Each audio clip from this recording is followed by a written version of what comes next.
One more thing about the cold, don't throw away your candles, your old candles. Keep your candle wax, don't waste it. You can always use cardboard for a wick if your wick runs out. It works quite nicely. Been there, done that. You can also use cotton, the washcloths that you buy from Dollar Tree.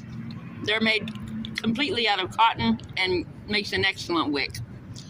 So, again, good luck in the snowstorm, the snow blizzards. I don't know what this one's going to be named, but I don't think they've named it yet. But it is turning into a bomb cyclone and with a hurricane. The Weatherman Plus has got updates on it.